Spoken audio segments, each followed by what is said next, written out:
Morning everybody. आज हमारे channel ITI fitter M के माध्यम से washer types and calculation of size मतलब बार्सर के प्रकार एवं इसकी साइज की गणना के बारे में बताया जाएगा।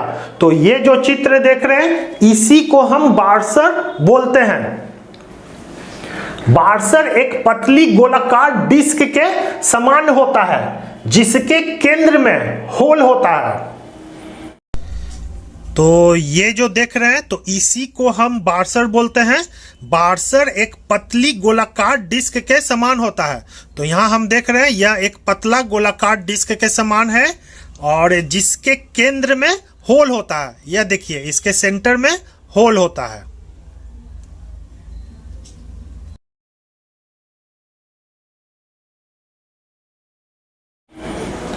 इसका उपयोग बड़े क्षेत्र में क्लैंपिंग दबाव देने के लिए किया जाता है और सतह को क्षतिग्रस्त होने से रोकने के लिए किया जाता है।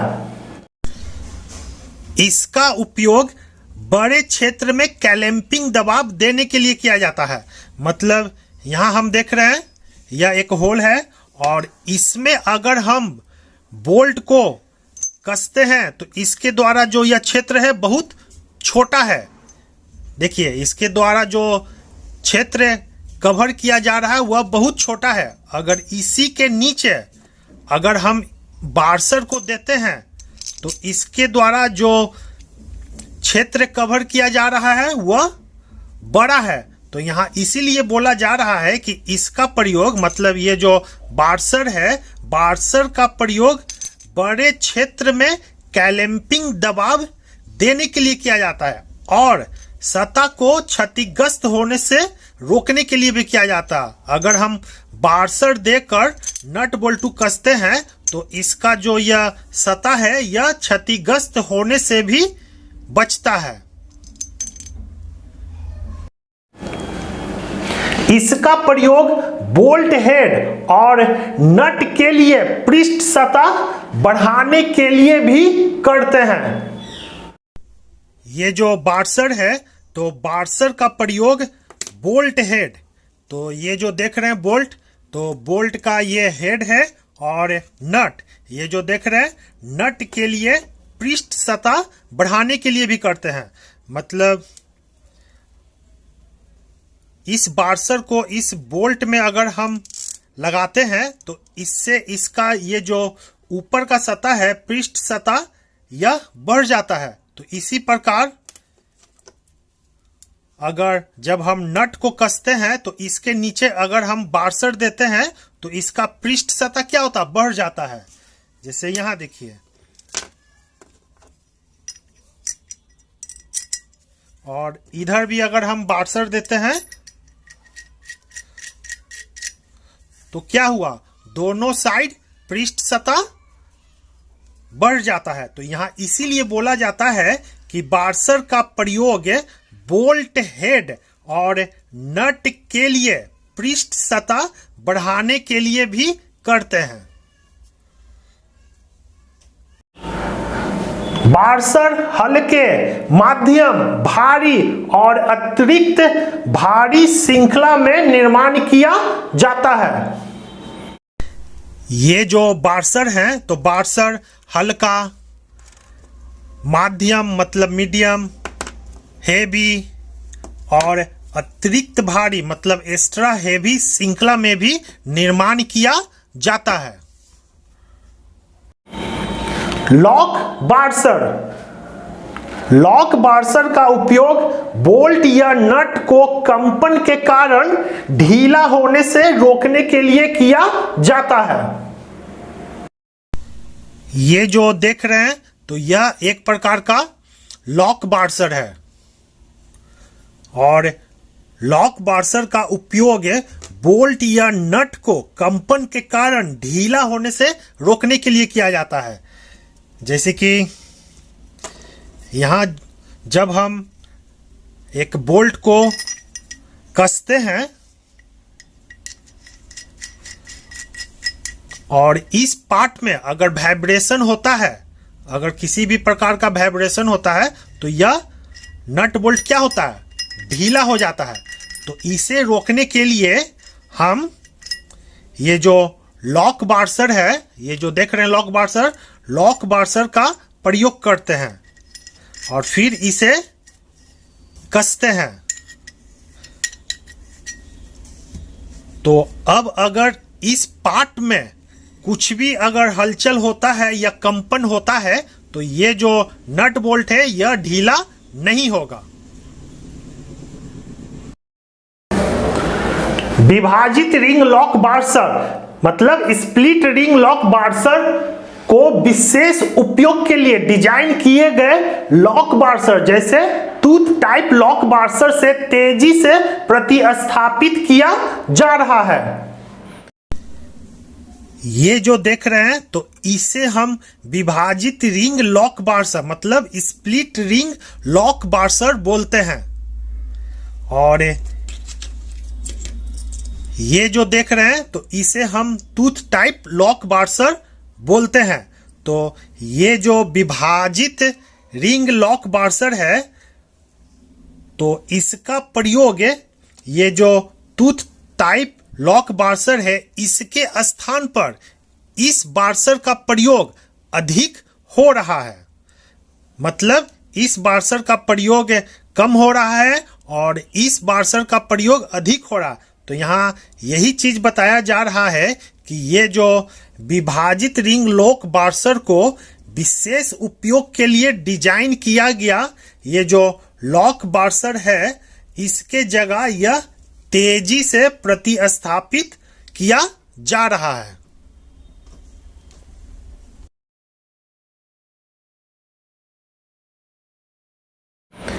टूथ टाइप लॉक बार्सर इन बार्सर में दांते होते हैं जो दोनों स्क्रू हेड और कार्य सतह में गहरे पकड़ बनाता है। ये जो देख रहे हैं तो इसी को हम टूथ टाइप लॉक बार्सर बोलते हैं। तो इस बार्सर में दांते होते हैं। तो यहां हम देख रहे हैं इस बार्सर में दांते होते हैं जो दोनों स्क्रू हेड मतलब ये जो स्क्रू हेड है स्क्रू हेड और ये जो कार्य सतह है दोनों में गहरे पकड़ यह बनाता है। इसका डिजाइन ऐसा होता है कि यह वास्तव में कंपन को बढ़ने के साथ में हल्का लॉक कर देता है। टूथ टाइप लॉक बार्सर का डिजाइन ऐसा होता है कि वास्तव में कंपन बढ़ने पर अगर हम इसे कसते हैं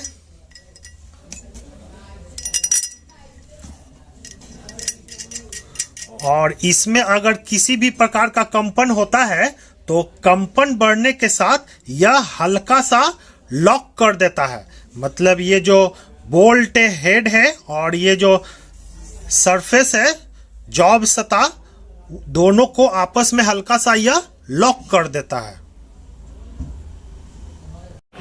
प्रकार टूथ टाइप लॉक बार्सर का प्रकार तो पहला है बाहरी प्रकार के टूथ टाइप लॉक बार्सर जहां संभव हो वहीं इसका प्रयोग किया जाना चाहिए क्योंकि यह सबसे बड़ा प्रतिरोध प्रदान करता है।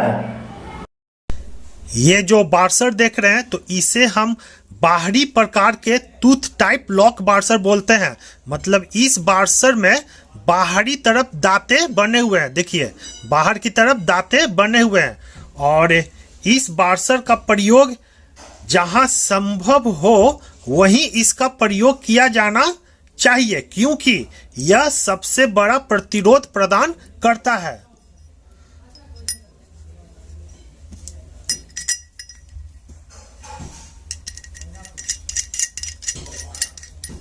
तो जहां संभव हो वहीं इसका प्रयोग करना चाहिए, ठीक है, क्योंकि यह सबसे बड़ा प्रतिरोध प्रदान करता है।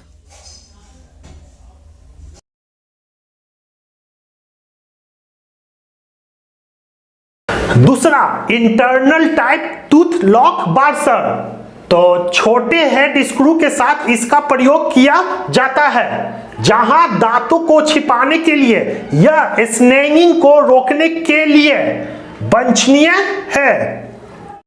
ये जो देख रहे हैं तो इसी को हम internal type tooth lock washer बोलते हैं। मतलब इसके अंदर की सतह पर ये देखिए अंदर का जो डायमीटर है उसमें दांता कटा होता है और इसका प्रयोग छोटे हेड स्क्रू के साथ किया जाता है जहां पे दांतों को छिपाने के लिए, मतलब ये जो इसका दांत है तो दांतों को छिपाने के लिए, मतलब ये देखिए छोटे टाइप का हेड स्क्रू इसके जब हम यहाँ रखे तो क्या हुआ, तो इसका दांत छिप गया। दांतों को छिपाने के लिए या स्नैगिंग, मतलब इसका जो दांत निकला हुआ रहता है ठूठा या रोड़ा भी बोल सकते हैं, तो उसे भी रोकने के लिए जहां वांछनीय है वहां पे internal type tooth lock washer का प्रयोग करते हैं। मतलब ये जो देख रहे हैं इस बार्सर को अगर हम यहाँ प्रयोग करते हैं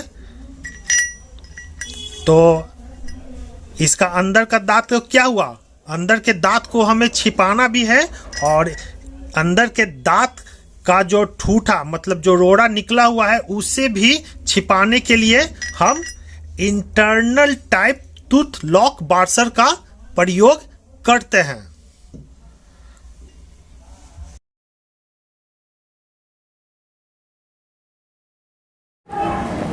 तीसरा, internal and external type tooth lock washer. इसका प्रयोग तब होता है जब लगे हुए होल अपनी साइज से बड़ी साइज के हो जाते हैं। ये जो देख रहे हैं तो इसे हम internal and external type tooth lock washer बोलते हैं। मतलब इसके बाहरी सतह पर भी दांते कटे हुए हैं और इसका अंदर के होल में भी दांता कटा हुआ है और इसका प्रयोग तब होता है जब लगे हुए होल अपनी साइज से बड़ी साइज के हो जाते हैं। मतलब ये जो इसका होल है यह अपनी साइज से क्या हो गया, बड़ा साइज का जब हो जाता है तो इस जगह पे हम internal and external type tooth lock washer का प्रयोग करते हैं।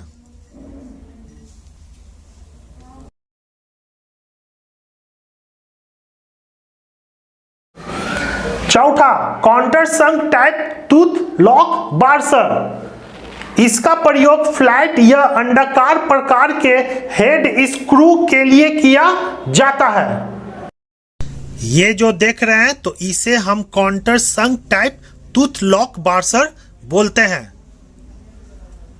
और इसका प्रयोग फ्लैट या अंडाकार, तो ये जो देख रहे हैं यह हो गया फ्लैट हेड स्क्रू और ये हो गया अंडाकार प्रकार के हेड स्क्रू के लिए ये जो बार्सर है इसका प्रयोग करते हैं।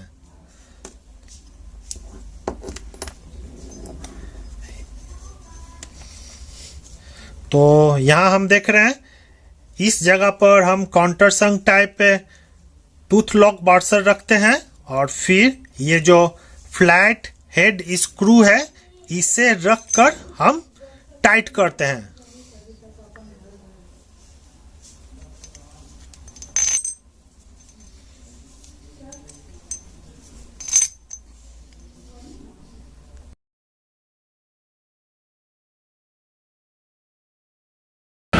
बार्सर साइज, तो यहां हम दो प्रकार का बार्सर देख रहे हैं। एक बार्सर है टाइप ए और दूसरा बार्सर है टाइप बी।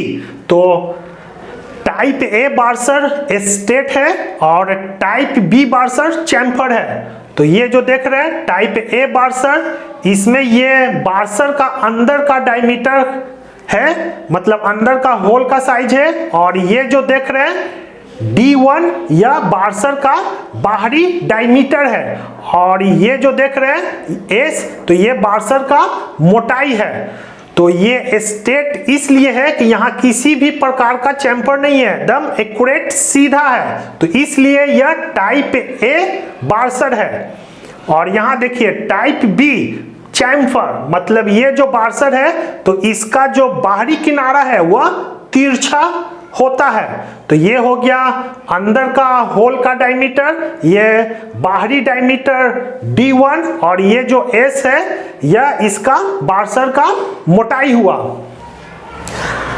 नीमी बुक में एक टेबल दिया हुआ है जिसमें बार्सर का नॉमिनल डायमीटर दिया हुआ है, फिर बार्सर का अंदर का होल का डायमीटर दिया हुआ है और फिर बार्सर का बाहरी डायमीटर D1 दिया हुआ है और फिर S बार्सर का मोटाई और वेट केजी 1000 पीस, मतलब 1000 पीस जिस साइज का बार्सर है उसका वजन कितना होगा। जैसे यहां हम देख ले M3 साइज के बार्सर का अंदर का डायमीटर होता है 3.2 mm, मतलब ये जो अंदर का होल होगा यह 3.2 mm होगा और D1 7 mm होगा और ये जो है D1 यह 7 mm होगा और S मतलब बार्सर का मोटाई होगा 0.5 mm और इसका वजन 1000 पीस का 0.12 kg होगा। तो इसी तरह का टेबल नीमी बुक में दिया हुआ है जिसे देखकर हम जिस साइज के बार्सर का मान देखते हैं उसका पूरा साइज मतलब D1 और S और उसका वजन 1000 पीस का कितना केजी होगा यह सब उस टेबल में दिया हुआ है। ये टाइप ए बार्सर है और ये टाइप बी बार्सर है। तो टाइप ए बार्सर स्ट्रेट होता है, तो यहाँ देखिए यह पूर्ण रूप से स्ट्रेट होता है, मतलब इसका आगे का जो किनारा है यह तिरछा नहीं होता है।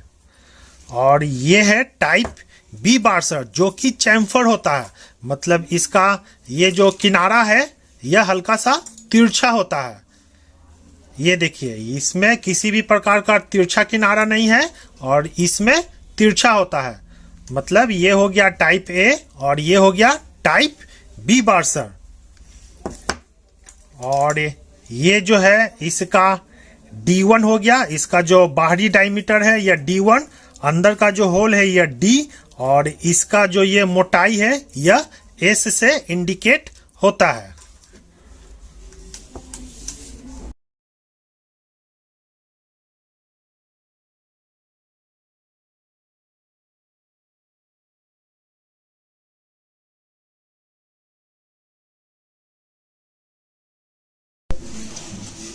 ये जो बार्सर देख रहे हैं तो इस बार्सर का प्रयोग मशीन के रनिंग पार्ट के साथ भी किया जाता है। जैसे ये जो देख रहे हैं एक यह गियर है, दांतेदार पहिया है और यह मशीन के साथ रनिंग पार्ट है, ठीक है। तो इसके साथ बार्सर का भी प्रयोग होता है, मतलब इसलिए क्योंकि यहाँ देखिए ये क्या है, थोड़ा ढीलापन है, तो इसे कम करने के लिए हम इसके बीच में क्या करते हैं, बार्सर देते हैं।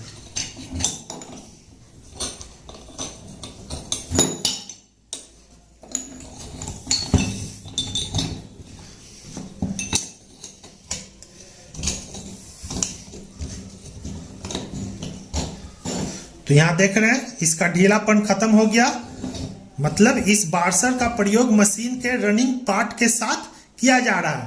तो इस बार्सर का मतलब कि कैलकुलेशन ऑफ बार्सर के बारे में जानना भी आवश्यक है।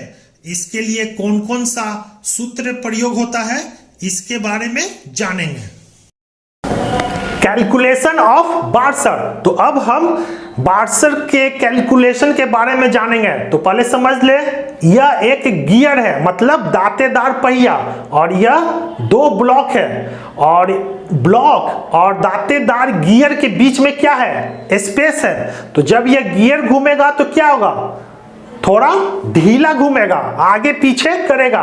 तो इसलिए ये जो ब्लॉक है और ये जो गियर है तो दोनों के बीच में एक बार्सर दिया जाता है, ठीक है, थ्रस्ट बार्सर, जिस कारण ये जो गियर है यह मूवमेंट नहीं करता, अपने सही स्थान पर यह घूमता है। तो इसी बार्सर के बारे में जो इसका कैलकुलेशन है वह बताया जा रहा है। तो इसके लिए जो यह 3 सूत्र है, sliding speed rotation, specific bearing load, तो इस सूत्र के बारे में पहले जान लें। तो ये देखिए, यह एक बार्सर है, तो इसमें डी बराबर होता है आउटसाइड डायमीटर mm में, मतलब ये जो आउटसाइड डायमीटर है वह mm में होना चाहिए। ये जो छोटा d है तो ये इनसाइड डायमीटर mm में, मतलब ये जो अंदर का जो डायमीटर है वह mm में होना चाहिए। फिर n बराबर स्पीड ऑफ रोटेशन, वह होना चाहिए rpm में। फिर ये जो देख रहे हैं तो ये हो गया एंगल ऑफ ऑसिलेशन, तो ये डिग्री में होना चाहिए। और फिर NOS मतलब फ्रीक्वेंसी ऑफ ऑसिलेशन, साइकिल पर मिनट में होना चाहिए। और V बराबर स्लाइडिंग स्पीड मीटर पर सेकंड में। फिर P बराबर स्पेसिफिक बेयरिंग लोड न्यूटन पर mm स्क्वायर में। तो अब ये जो 3 सूत्र है इसके बारे में जान लें। स्लाइडिंग स्पीड V बराबर पाई गुना D बटा 60 इंटू 10⁻³